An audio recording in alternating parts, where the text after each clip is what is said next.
सहेली।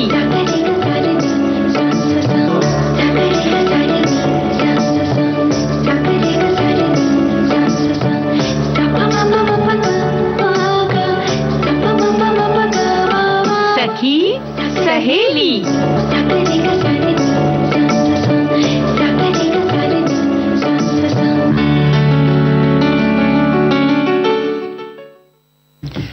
सखी सहेली कार्यक्रम सुनने वालों को पूनम त्रिपाठी और मंदाकिनी जोशी का नमस्कार।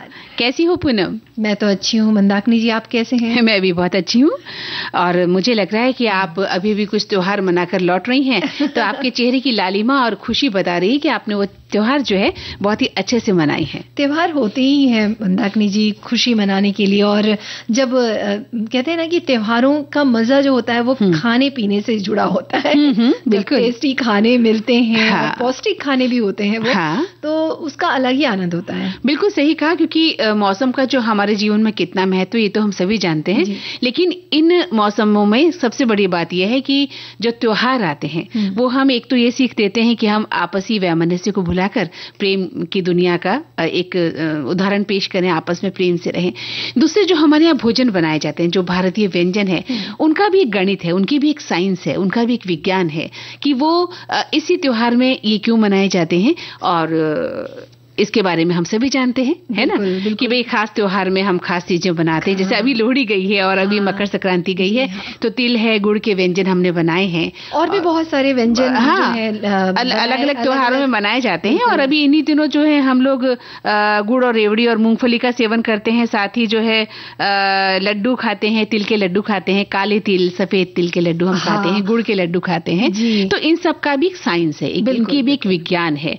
और इन्हीं दिनों हम जो है सरसों का साग और मक्के की रोटी भी खाते हैं। तो इन सभी चीजों पर आज हम बातचीत करना पसंद करेंगे। और ये जो सब बातें हैं जो मंदाकिनी जी आप बोल रही हैं, मतलब ये विषय जो है वो बातें हल्की फुल्की जो हमने लिया है उसके अंतर्गत आएगी। तो हम श्रोताओं से अनुरोध भी करते हैं कि वो इन विषयों पर अपनी लेखनी चलाएं। बिल्कुल ये बताएं वो कि आपने जो भी भोजन बनाया जिस भी त्योहार में, उसके पीछे क्या साइंस थी। ये आपके बड़े बुजुर्गों ने कहा कि भाई इस समय ये चीजें खानी चाहिए, आपने क्या सोच समझ कर खाई। जैसे इन दिनों हम गुड़ खाते हैं, तो सर्दी का मौसम है, कहते हैं कि खाना चाहिए गुड़ गजक, है ना, ये हमें खाने चाहिए क्योंकि सर्दी में शरीर का जो तापमान वो भी अच्छा रहता है। तो इसी तरह से पूरे साल की अगर हम बात करते हैं तो हमारे श्रोता लिखें कि वो किस किस चीजों को, किन किन चीजों का सेवन करते हैं अलग अलग मौसम में, गर्मी के मौसम में, बरसात के मौसम में क्या चीजें वो नहीं खाते हैं, सावन के मौसम में, बारिश के मौसम में, है और ये सारी चीजें तो हैं ही। और जैसे कि विरासत की बात आप करें, एक तरह की विरासत ही है ये, और ये भी विरासत ही है कि हम अपनी जो है खान पान को बचाए हुए हैं और आज भी उनका संरक्षण किए हुए हैं। दूसरा भारतीय विरासत जो स्थल है उसमें अजंता की गुफाओं में आज हम चलेंगे। बिल्कुल, और साथ ही स्वच्छ ऊर्जा का क्या महत्व है सभी जानते हैं, लेकिन इस बारे में बिल्कुल चर्चा करेंगे। और फिलहाल एक गीत सुन ले। हाँ बिल्कुल, गीत सुनते हैं, लेकिन उससे पहले हम अपने श्रोताओं से फिर से गुजारिश करते हैं कि वो लिखें कि उनके जीवन में खान पान का क्या महत्व है और किस मौसम में उन्होंने क्या क्या भोजन विशेष रूप से बनाया और खाया और उसके क्या फायदे उन्हें मिले। इसके अलावा अगर वो अजंता की गुफाओं में घूमे हैं तो उसके बारे में हमें बताएं, उसका वर्णन करें, और स्वच्छ ऊर्जा का कितना महत्व है आज के समय में और भी बढ़ गया है, इसके बारे में बताएं कि वो अपना कितना योगदान देते हैं स्वच्छ ऊर्जा को बचाने के लिए। ठीक है, तो अब सुन लेते हैं एक गीत।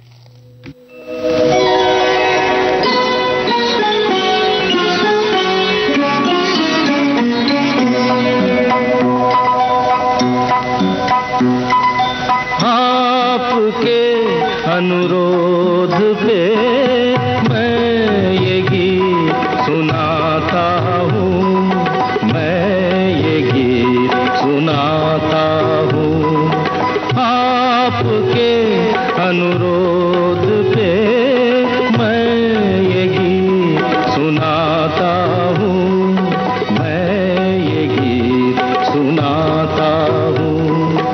अपने दिल की बातों से आपका दिल बहलाता हूँ।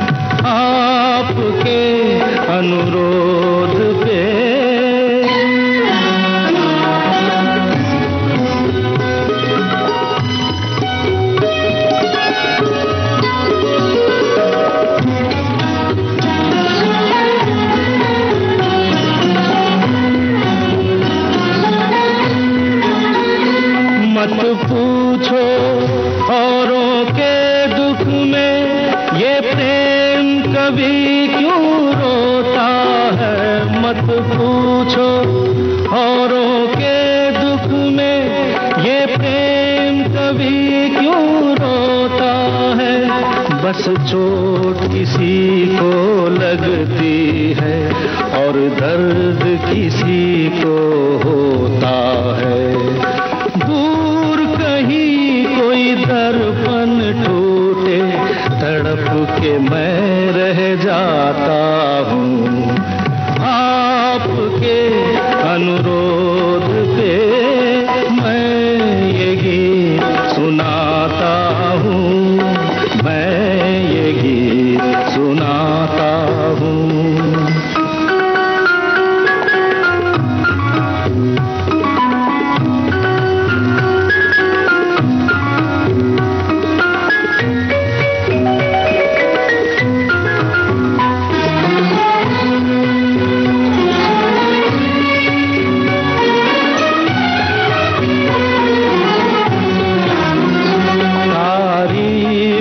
जिसकी करता हूँ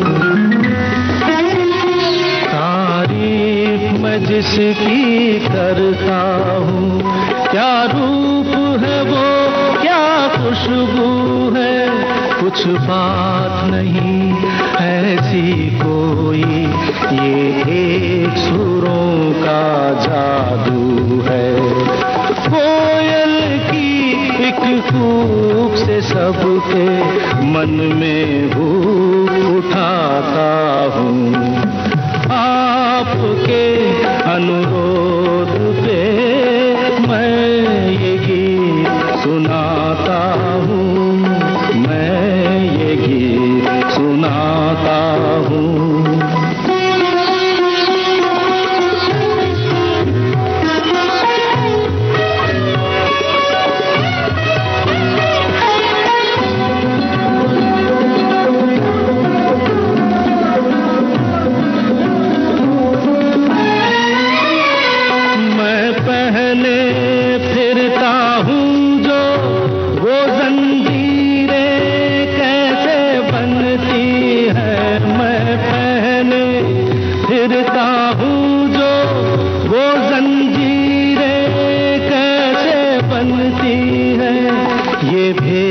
बता दूं गीतों में तस्वीरें कैसे बनती हैं। सुंदर होठों की लाली से मैं रंग रूप चुराता हूँ। आपके अनुरोध पे मैं ये गीत सुनाता हूँ, मैं ये गीत सुनाता हूँ।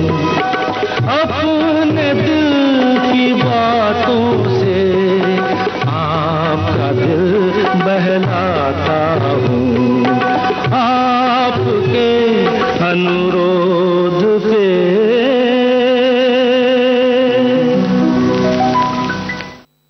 हाँ, तो पूनम, हाँ। आज हमारे श्रोता अब हमें बराबर लिखना शुरू कर रहे हैं और बहुत सारे संदेश पहुंच चुके हैं। हाँ, बिल्कुल। और हमें उम्मीद है कि हम जो उनसे चाहते हैं कि वो लिखें वो जरूर हम तक पहुंचेगा, है ना। हाँ, कि पूरे 12 मासी अगर हम बात करते हैं तो वो भोजन में किन चीजों को महत्व देते हैं, क्या क्या उनके जीवन में हर मौसम का महत्व होता है। खाने में हल्की फुल्के तरीके से लिखें। हल्की फुल्की बातों का मतलब ये है कि हल्की फुल्के तरीके से लिखें, ज्यादा ऐसे क्लिष्ट भाषा में या बहुत उसको बना के न लिखें। आपने जो आपके जीवन में आपने अनुभव किया है और हाँ, तो बहुत सारी चीजें हैं हमारे जीवन से जुड़ी हैं और उसमें देखिए स्वच्छ ऊर्जा जो है सबसे महत्वपूर्ण स्थान रखती है। ठीक है, तो ये तो हम सभी जानते हैं पूनम की दुनिया जो है धीरे धीरे प्रदूषण और जलवायु परिवर्तन जैसी समस्याओं का सामना कर रही है और ऐसे में स्वच्छ ऊर्जा ही वो रास्ता है जो हम एक बेहतर भविष्य की ओर ले जा सकता है। बिल्कुल। और मंदाकिनी जी, स्वच्छ ऊर्जा जो होती है वो पर्यावरण को नुकसान पहुंचाए बिना मतलब उपयोग किया जा सकता है इसका, जैसे कि सूरज की रोशनी है, हवा है जो हमें प्रकृति से मिल रही है, पानी है, बायोमास है।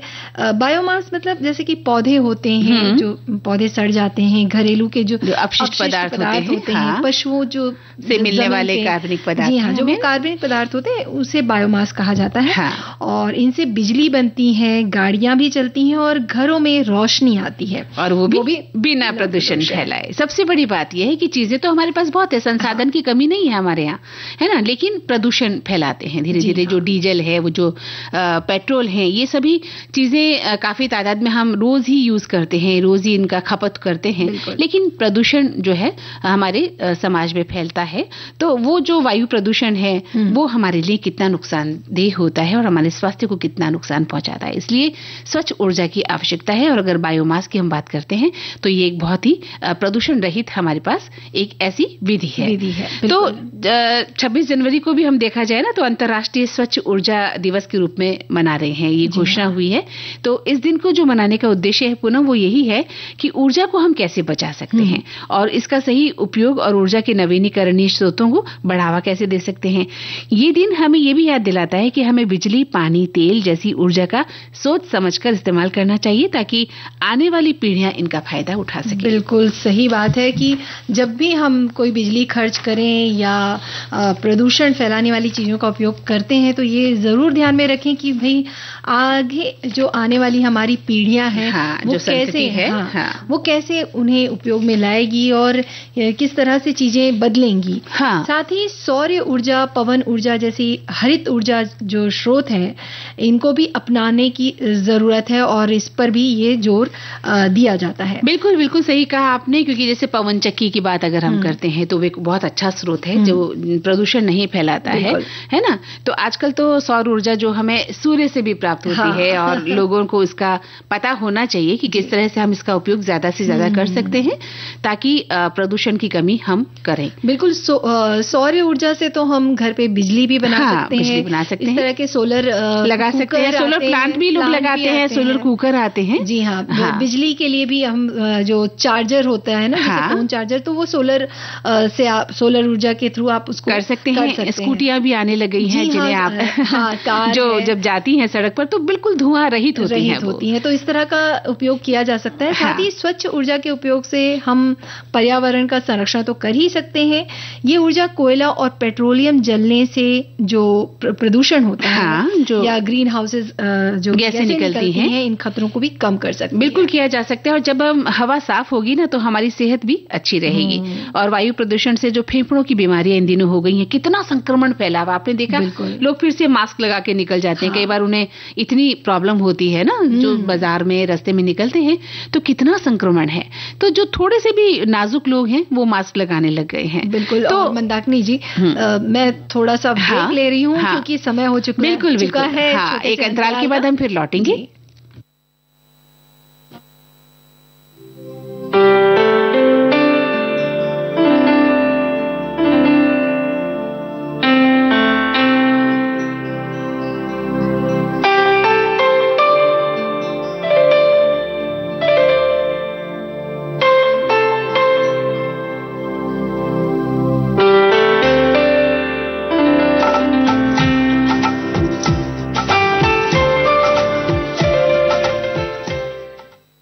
अंतराल के बाद एक बार फिर आप सभी का स्वागत है। और हम बात कर रहे हैं स्वच्छ ऊर्जा की। बिल्कुल सही कहा। तो जब हवा साफ होगी हम बात कर रहे थे तो हमारी सेहत भी अच्छी रहेगी और वायु प्रदूषण से जो फेफड़ों की बीमारियां हुई हैं और जो दूसरी समस्याएं बढ़ रही हैं उनका बढ़ना बंद होगा और हम स्वच्छ ऊर्जा का इस्तेमाल करके बीमारियों को कम करने की कोशिश कर सकते हैं। बिल्कुल। और पेट्रोल, डीजल जैसे संसाधन जो है वो सीमित है, लेकिन सूरज की रोशनी अगर हम देख रहे हैं, हवा जो प्रकृति से हमें मिली है, तो ये हमेशा हमारे पास रहेंगे ना। तो ऐसे में इन स्रोतों का इस्तेमाल करना ज्यादा जो है समझदारी भरा है और मुफ्त में मिल रही है हमको प्रकृति से, चाहे जितनी हवा ले लें, चाहे जितनी सूरज की रोशनी ले लें। और जिन संसाधनों का हम उपयोग कर रहे हैं ना पूनम, उनमें तो हमें पैसा भरना होता है ना। कितना खर्चा होता है हमारे घर में, जब हम महीने के अंत में आते हैं तो पता चलता है ये बिल देना है, वो बिल देना है, ये बिल देना है, वो बिल देना है ना। तो कितना खर्चा हम करते हैं। तो समझदारी इसी में है कि हम स्वच्छ ऊर्जा के जो प्रोजेक्ट्स हैं उससे रोजगार के नए अवसर तलाशें, रोजगार के नए अवसर भी बनते हैं, साथ ही लंबे समय उपयोग करने से ये ऊर्जाएं सस्ती भी पड़ती है थोड़ा। बिल्कुल। और भाई ये हमारे अकेले की बात नहीं है, हम सबको अपने स्तर पर कदम उठाने होंगे। बिल्कुल। जैसे कि सोलर लगाना, पब्लिक ट्रांसपोर्ट का इस्तेमाल करना, ऊर्जा की बचत जो है वो करना, साथ ही जैसे कि ग्रामीण, अगर खुली जगह है, ग्रामीण है, तो वहां पर छोटे पवन टरबाइन लगवाकर बिजली उत्पन्न की जा सकती है। तो इस तरह से मतलब जो है वो आप इसका उपयोग कर सकते हैं। सोलर पैनल आप लगवा सकते हैं घर की छत पर ना, जिससे बिजली बनती है। सोलर गीजर का लगा सकते हैं, गीजर का भी उपयोग किया जा सकता है। हाँ। सोलर लाइट्स होते हैं ना बगीचों में, बालकनी में, जैसे आप अगर लाइट्स लगा रहे हैं तो सोलर लाइट्स आप लगा सकते हैं। तो इस तरह से आप भी एक साफ सुथरी दुनिया का निर्माण करने में अपनी भूमिका अदा कर सकते हैं। हाँ। तो अब एक भूमिका हम अदा कर देते हैं एक गीत सुनवाकर। ठीक है।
किसी को क्या कहें, हम दोनों भी हैं देखो कुछ खोए। हुआ क्या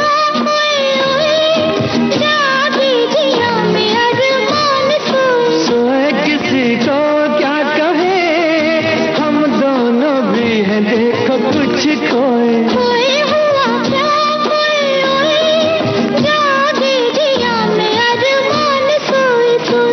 रुत ऐसी है कैसी ये पवन चली गली गली, गुनगुना रहे हैं भंवर खिल रही है कली कली, गली गली कली कली गुनगुना रहे हैं भंवर खिल रही है कली कली।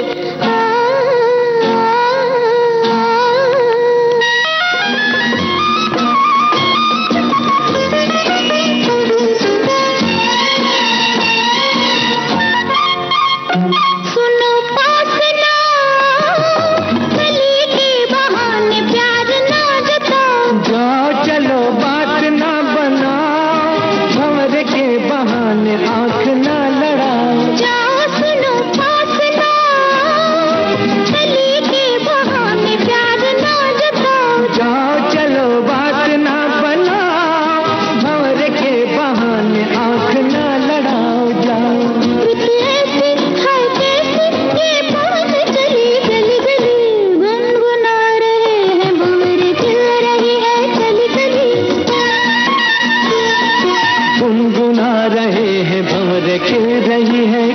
कली गली गली कली गली कली गली कली गली कली।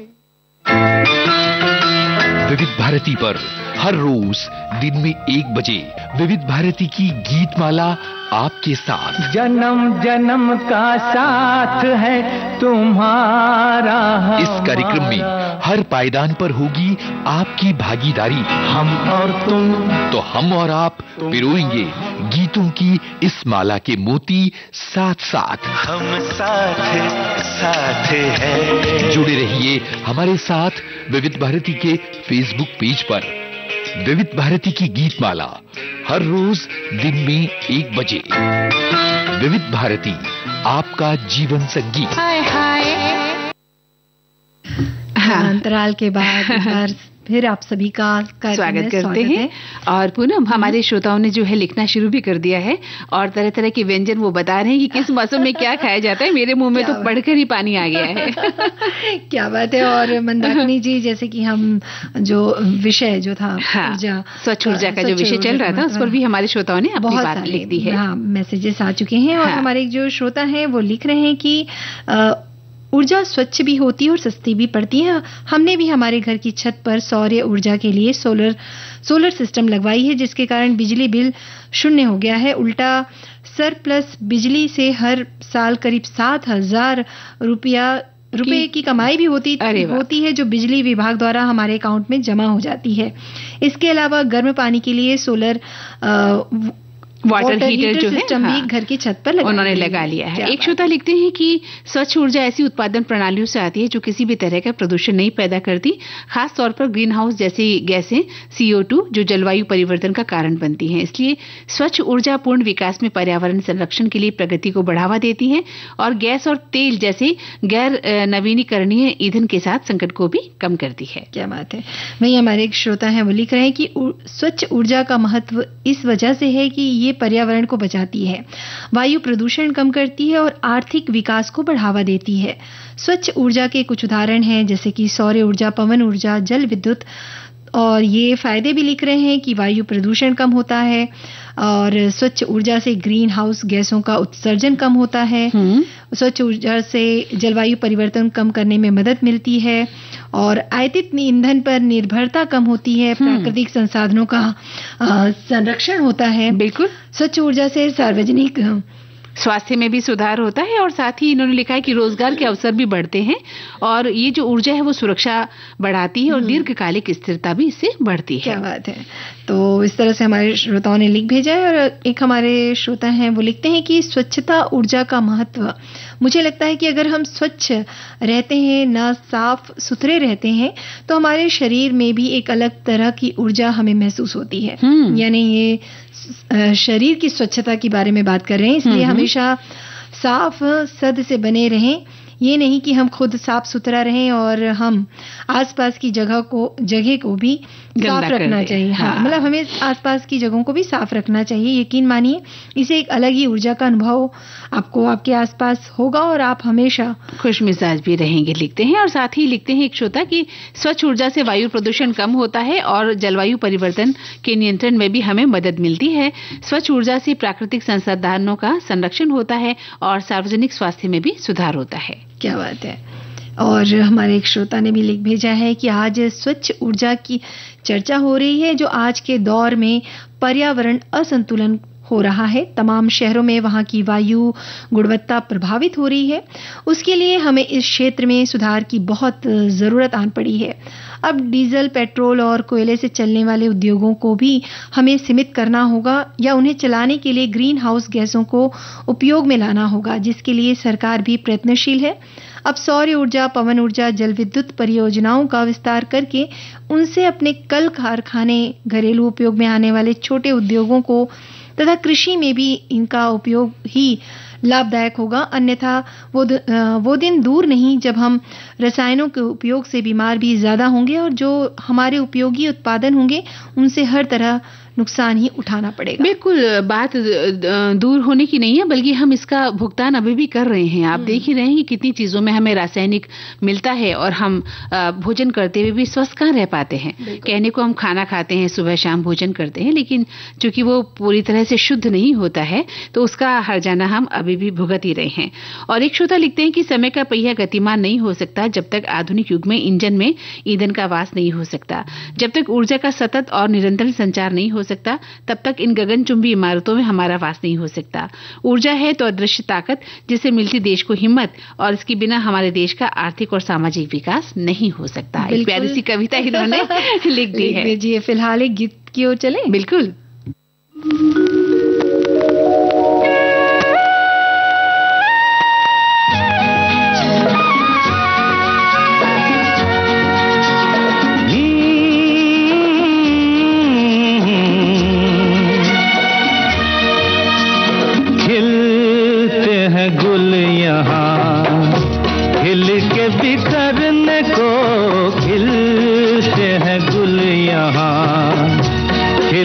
बिखरने को मिलते हैं दिल यहाँ, मिल के बिछड़ने को खिलते हैं गुल यहाँ।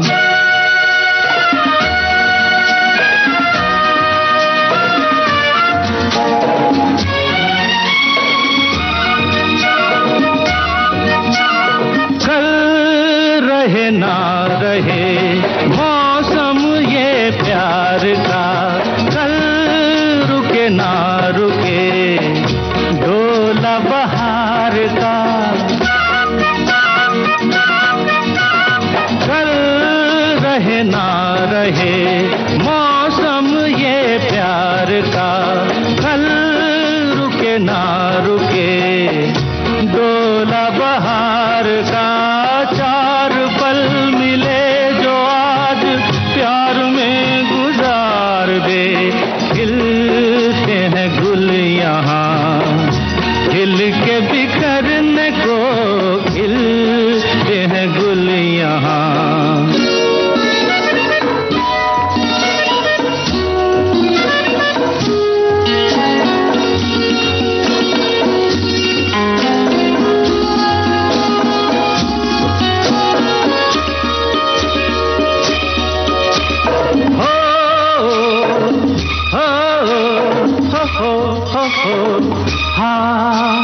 झीलों के होठों पर मेघों का राग है, फूलों के सीने में ठंडी ठंडी आग है।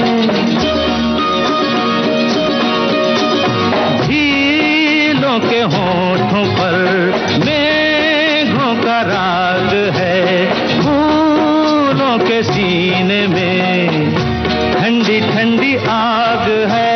दिल के आईने में तू ये समा उतार ले, खिलते हैं गुल यहाँ, खिल के बिखरने को खिलते हैं गुल यहाँ।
विविध भारती पर धूम मचा रहा है हेलो फरमाइश। मुद्दत से दूर थे तुम हम, एक जमाने के बाद मिलना अच्छा लगा। जब से ये प्रोग्राम बंद हुए थे ना, सब लोग चर्चाएं करते थे कि विविध भारती से कब प्रोग्राम चालू होंगे। हम लोगों को अब सफलता मिली है तो हमें बहुत खुशी है सर। श्रोताओं की पहली पसंद, पहला प्यार होता है ना, फोन इन प्रोग्राम होता है कि अपनी आवाज करोड़ों लोगों तक पहुंचे। और एक ऐसा रेडियो स्टेशन विविध भारती है कि आवाज श्रोताओं के कानों में गूंजती है। आपको बता दें, हेलो फरमाइश कार्यक्रम के लिए आप भी कर सकते हैं फोन कॉल। रिकॉर्डिंग बुधवार को दिन में 11 बजे से लेकर 1 बजे के बीच। हेलो फरमाइश कार्यक्रम का प्रसारण मंगलवार और गुरुवार को शाम 4 बजे। पुनः प्रसारण बुधवार और शुक्रवार को दिन में 10 बजे विविध भारती पर। हेलो फरमाइश। हाँ, तो इस अंतराल के बाद एक बार फिर से सभी सुनने वालों का हम स्वागत करते हैं बिल्कुल। हाँ। और अभी ले चलते हैं मंदाकिनी जी। कहाँ बताइए, कहाँ चले?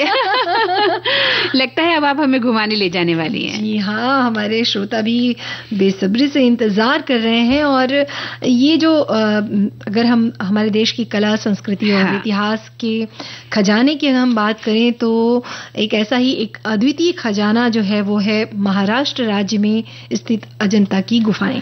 बिल्कुल, अजंता की गुफाओं के बारे में यूं तो हमने बचपन से पढ़ा हुआ है ना कि मैं तो गई भी हूँ। अच्छा, आप जाके भी आई हैं? फिर तो आप बहुत अच्छा हमारे श्रोताओं को बता पाएंगी। और मुझे लगता है कि श्रोता घर बैठे ही अजंता की गुफाओं की सैर कर लेंगे, जैसे मैं करने वाली हूँ, है ना? तो बताइए अजंता के बारे में हमें।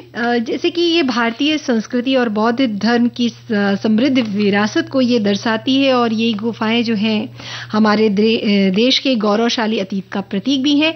और ये गुफाएं बहुत पुरानी हैं। माना जाता है कि इनका निर्माण 2री शताब्दी ईसा पूर्व से लेकर 6ठी शताब्दी के बीच हुआ था।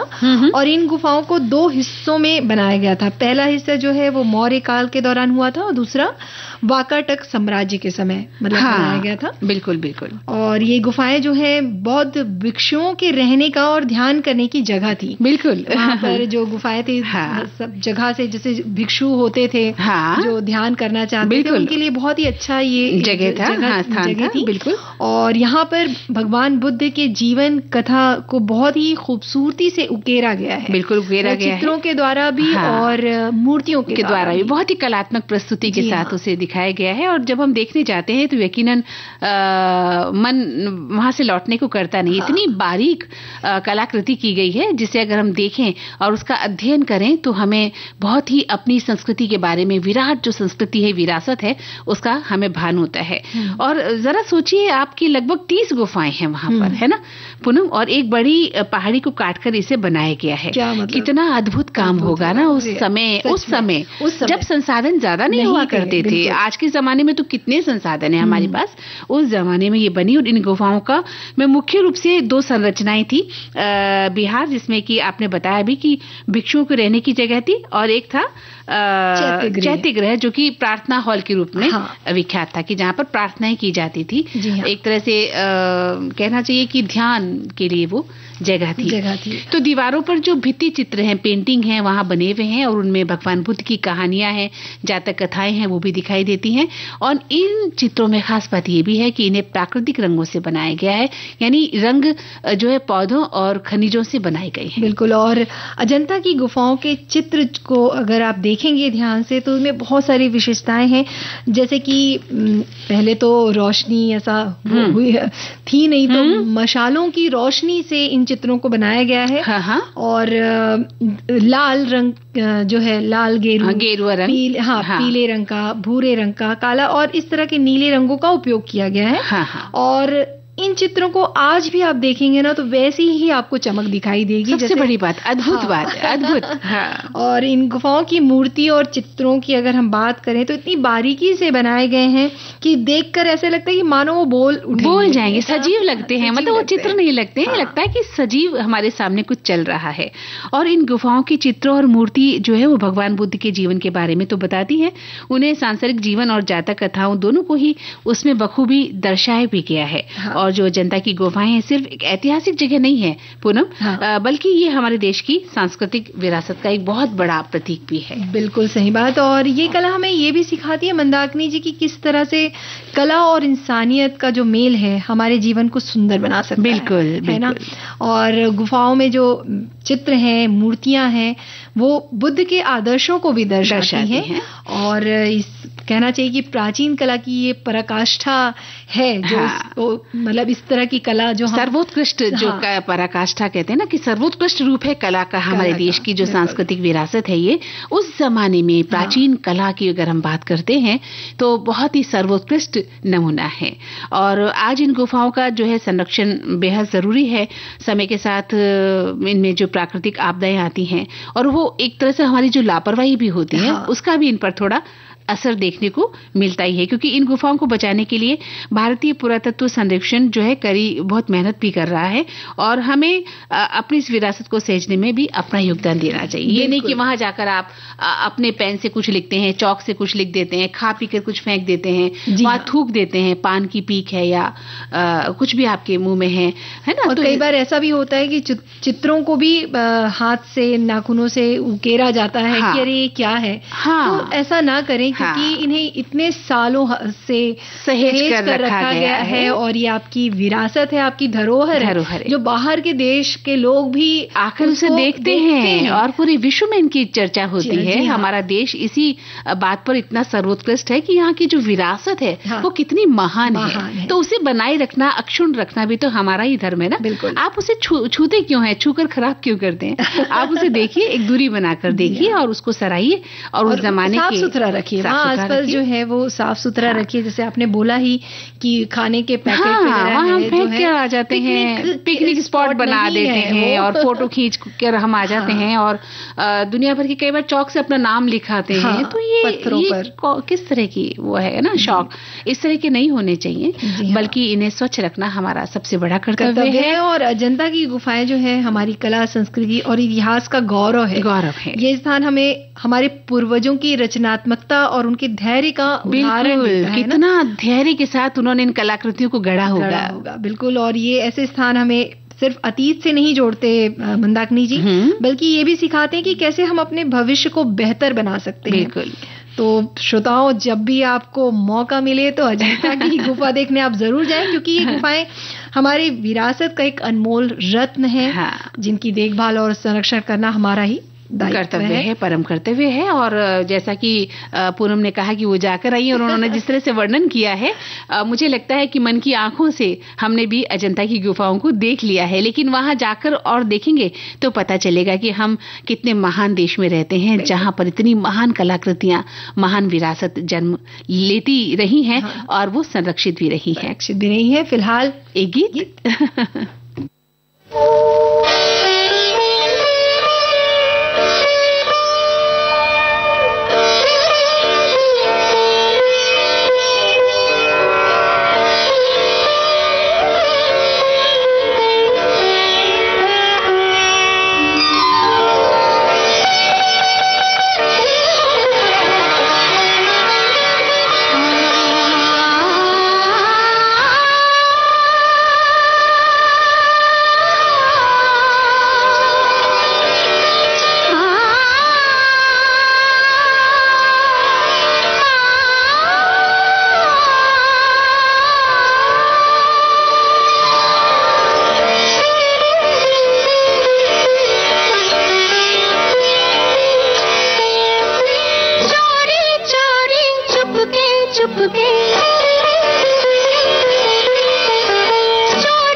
बहुत ही खूबसूरत। बिल्कुल। हाँ, तो अब हमारे श्रोताओं के विचार हम पढ़ देते हैं। हमारे श्रोता लिख रहे हैं कि अजंता की गुफाएं औरंगाबाद के उत्तर में 107 किलोमीटर की दूरी पर स्थित है और इन गुफाओं की खोज 1819 में ब्रिटिश सेना की मद्रास रेजिमेंट के एक सैन्य अधिकारी द्वारा शिकार खेलते समय की गई थी और ये गुफाएं अपनी भित्ति चित्रकला के लिए प्रसिद्ध हैं।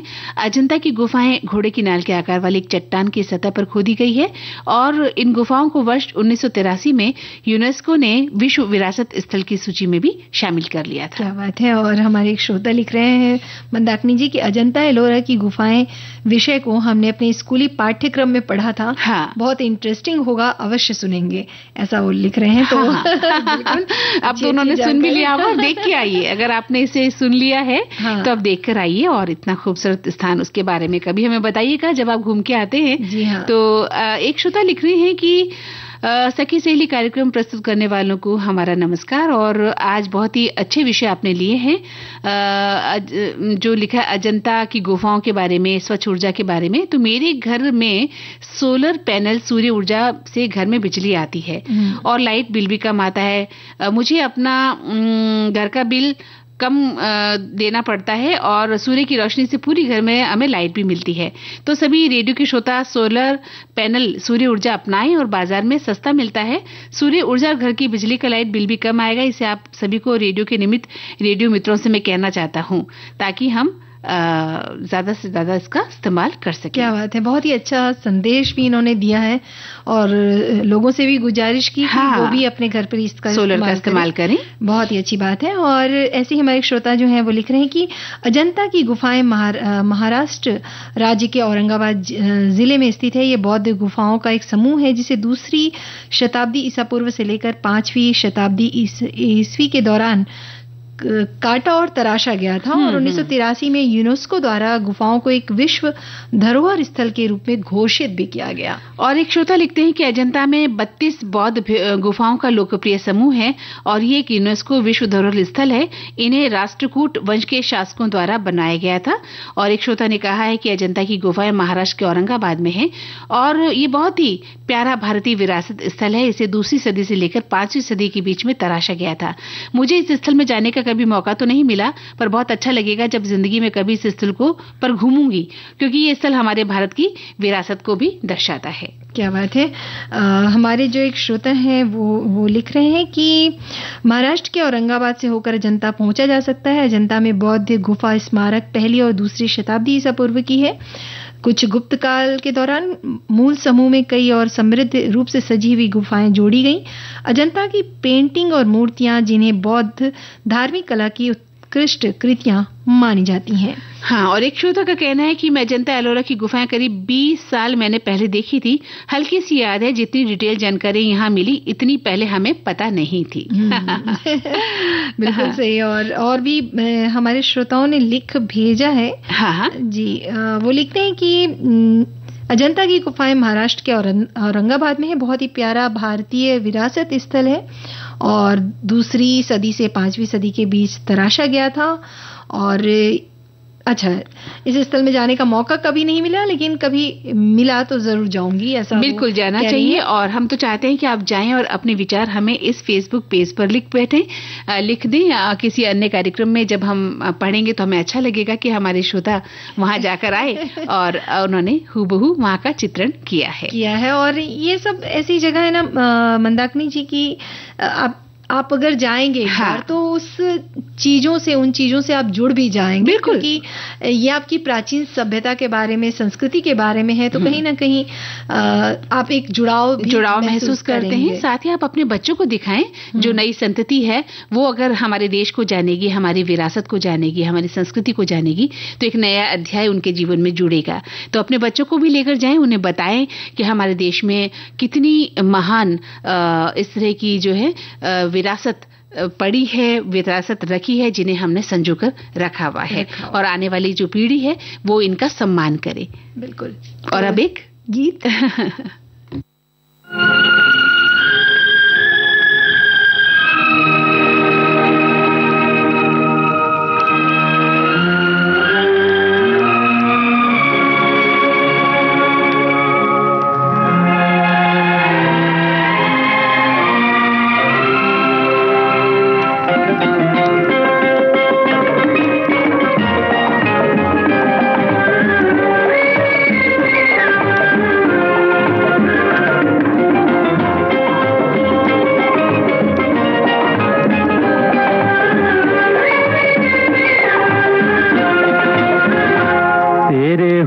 होठों के दो फूल प्यारे प्यारे, तेरे होठों के दो फूल प्यारे प्यारे, मेरे प्यार की बहारों के नजारे।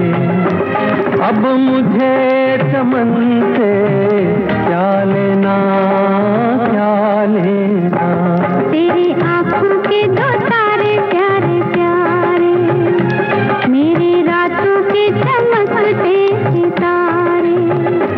अब मुझे गगन से क्या लेना, क्या लेना, तेरे होठों के दो फूल प्यारे प्यारे।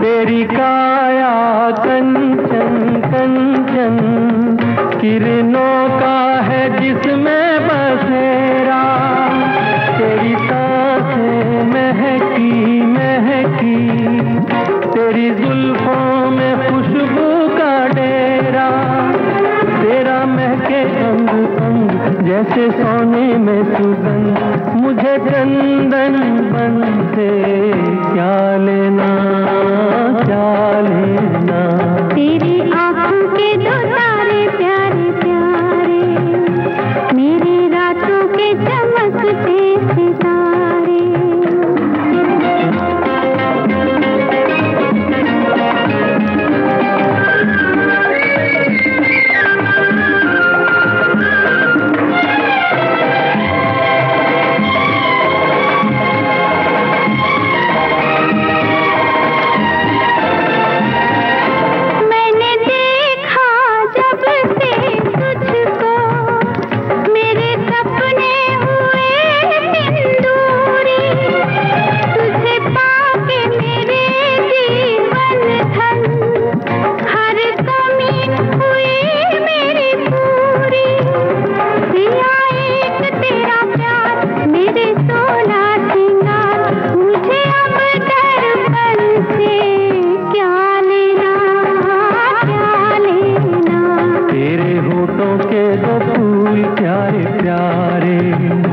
मेरे प्यार की बहारों के नजारे।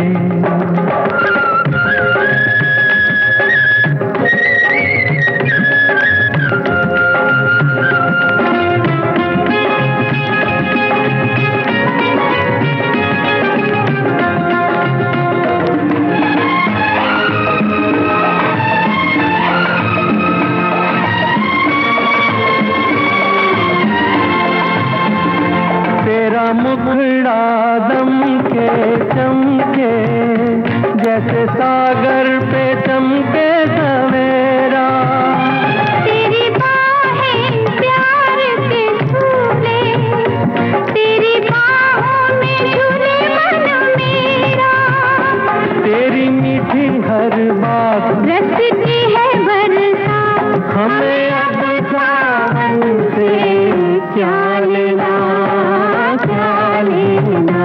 तेरे होठों के दो फूल प्यारे प्यारे, तेरी आँखों के दो तारे प्यारे प्यारे।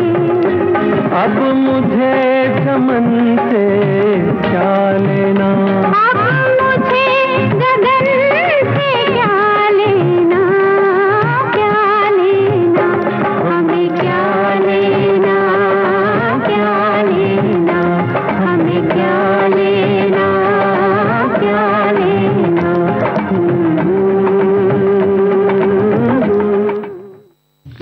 हाँ, तो हमारे श्रोताओं ने लिखना शुरू किया है। ये कह रहे हैं कि खिलते हैं गुल यहाँ खिलकर बिखरने को। ये तो फिल्म शर्मिली की बात है, और बात विविध भारती की करें तो खिलते हैं गुल यहाँ नई नई जानकारियों की। और सखी सहेली में मिलते हैं हम हर श्रोता सोमवार से शुक्रवार, हर हफ्ते हर दिन। बहुत ही अच्छा लगता है। और एक श्रोता हमारे जो है वो लिख रहे हैं मंदाकिनी जी की मैं स्थायी रूप से औरंगाबाद में ही हूँ और मेरा औरंगाबाद में ही जन्म हुआ है, जो आज नया नाम है छत्रपति संभाजी संभाजी नगर। मैं अजंता की गुफाएं देखने गया था 1986 में। नजदीक होकर भी जल्दी जाना नहीं हो पाता था। आप सभी को बहुत बहुत बधाई। और एक ऐसे ही हमारे श्रोता ने भी बात लिखी है मंदाकिनी जी की, उनके बेटे की जो पोस्टिंग थी औरंगाबाद, पोस्टिंग के दौरान मुझे देखने का मौका मिला। अच्छा। हाँ, अजंता की गुफाओं को, जो औरंगाबाद जिले में स्थित है। मुख्य शहर से लगभग 100 किलोमीटर दूर है। ये महाराष्ट्र राज्य का एक प्रमुख पर्यटक आकर्षण है, जो सुरमय सह्याद्री रेंज और वाघोरा नदी की तहों पर स्थित है। 1983 से अजंता की गुफाओं को भारत के यूनेस्को विश्व धरोहर स्थलों में शामिल किया गया। अजंता की गुफाएं एलोरा की गुफाओं के साथ महाराष्ट्र में सबसे लोकप्रिय पर्यटन स्थल बन गई है और अक्सर छुट्टियों के समय भीड़ भाड़ रहती है। पहाड़ों को काट कर बनाई गई कलाकृतियां देखने वालों को विस्मित कर देती है कि जिस समय आधुनिक संसाधन भी नहीं थे, तब पहाड़ों को काट कर बुद्ध, हाथी, घोड़े, अनेकों प्रकार के जलाशय और मूर्तियां किस तरह से बनाई जाती है। बिल्कुल सही कहा इन्होंने। और अगर हम पहाड़ी क्षेत्रों में भी जाते हैं ना पूनम, तो वहां पर भी पहाड़ों को काट कर सड़कें बनाई जाती हैं, मकान बनाए जाते हैं। तो जब हम देखते हैं तो लगता है कि उस जमाने में ये शहर बसा होगा, किस तरीके से बसा होगा। और अब देखिए, हम हल्की फुल्की बात कर रहे थे कार्यक्रम के शुरू में, और हमने कहा था कि भाई आप क्या खाना पसंद करते हैं और बताइए थोड़ा सा कि किस भोजन को किस रूप में ग्रहण करते हैं, मौसम का मिजाज कैसा होना चाहिए। तो हमारे श्रोता ने लिखा है कि गर्मियों में तो भाई सीधा साधा भोजन, दाल रोटी सब्जी और दही अच्छा लगता है, पर सर्दियों में थोड़ा सा गरिष्ठ भोजन शरीर को गर्मी देने वाला होता है और हजम भी हो जाता है। तो गर्मियों में हल्के सूती कपड़े अच्छे लगते हैं, पर जाड़ों में गर्म कपड़े अच्छे लगते हैं। और हाँ, कुछ समय हम ऐसा सोच लेते हैं कि सर्दी आती है लेकिन हमारे कपड़े थोड़ा सा ठंडक वाले ही होते हैं। और एक श्रोता ने लिखा है कि सर्दी के मौसम में हम बाजरे का उपयोग ज्यादा करते हैं। बाजरे की खिचड़ी, बाजरे की रोटी, बाजरे का चूरमा, गुड़ और हरी सब्जियां पर्याप्त मात्रा में खाते हैं। लेकिन बारिश के मौसम में हरी सब्जियां बिल्कुल नहीं खाते और बाजरा भी नहीं खाते, क्योंकि ये गर्मी करता है। हाँ, और ऐसे ही मंदाकिनी जी बहुत से जैसे त्योहार, हम जैसे अभी मकर संक्रांति ही निकली, तो लोहड़ी थी, मकर संक्रांति था, पोंगल था। तो हर क्षेत्रों में अलग अलग त्योहार मनाए गए, लेकिन उसका जो त्योहारों का जो मेन मकसद था वो एक ही था कि हम स्वस्थ रहें और उनके साइंटिफिक जो पॉइंट थे उनको ध्यान में रखकर भी मनाए जाते हैं। जैसे कि कहा जाता है कि हमने बात की थी कि गुड़ और तिल का उपयोग ज्यादा से ज्यादा इन दिनों किया जाता है ताकि शरीर में गर्मी पहुंचे। वैसे ही लोहड़ी में मूंगफली और गुड़ खाया जाता है और आग जलाकर चारों तरफ चक्कर लगाया जाता है, क्योंकि इतनी ठंड होती है तब हम आग को ताप रहे होते हैं। और ये जो तिल है, ये इस कैल्शियम से भरपूर भी होता है, तो हड्डियों को भी मजबूत करता है, फाइबर भी देता है, फाइबर का एक अच्छा स्रोत। और सबसे बड़ी बात आपने देखी होगी कि हम इन दिनों पतंग भी उड़ाते हैं। तो कहते हैं कि धूप हमारे लिए बहुत जरूरी है, धूप का सेवन। तो पतंग के बहाने धूप भी सेकी जाती है। हमारे घर के बड़े बुजुर्ग, बच्चे सभी लोग छत पर जाकर इन दिनों पतंग उड़ाते हैं और धूप का आनंद भी लेते हैं। तो पतंग की पतंग और धूप का सेवन भी। तो इस तरह से त्योहारों के भीतर कई चीजें छुपी हैं, कई रहस्य, कई राज छुपे हैं, जिनके वैज्ञानिक पहलू अगर हम जानेंगे तो हम जैसे अजंता की गुफा को देखकर आश्चर्यचकित हो जाते हैं ना, ठीक उसी प्रकार हमें आश्चर्य होगा कि कितना कुछ छिपा है रहस्य हमारे 30 त्योहारों में, खाने पीने के पीछे, मौसम के पीछे ना कितनी बातें। हमारे जो पूर्वज थे वो कितने समझदार रहे होंगे। तो देखिए ना, वो कितनी लंबी उम्र पा लेते थे, है ना। हमारी तरह कहाँ होता था कि हम थोड़े समय बाद जाकर ही बूढ़ा जाते हैं या बीमार रहने लग जाते हैं, लेकिन वो कितनी उम्र पाते थे। जी, वैसे ही हर त्योहारों में जैसे जो खाया जाता है भोजन, जैसे नवरात्रि में कुट्टू या सिंगाड़े का आटा खाते हैं, राजगिरी के आटे को खाया जाता है। हाँ, तो वो जैसे जल्दी पाचक होता है, वो सारी चीजें होती हैं। वैसे ही दक्षिण भारत में पनाकम करके एक भारतीय व्यंजन होता है, ये गुड़ से बनाया जाता है। तो ये भी जो होता है वो ये है कि पेट को ठंडक प्रदान करता है, इसलिए उस समय ये पिया जाता है। तो इस तरह से बहुत से, इसमें जीरा भी डाला जाता है जो कि पेट को थोड़ा सा पाचक रस देता है। इसी प्रकार बहुत सारी चीजें हैं जिस पर बात की जाए तो एक कार्यक्रम भी कम पड़ जाता है। तो फिलहाल समय अब इजाजत नहीं दे रहा है, तो सखी सहेली कार्यक्रम से मंदाकिनी जोशी और पूनम त्रिपाठी को दे इजाजत। नमस्कार।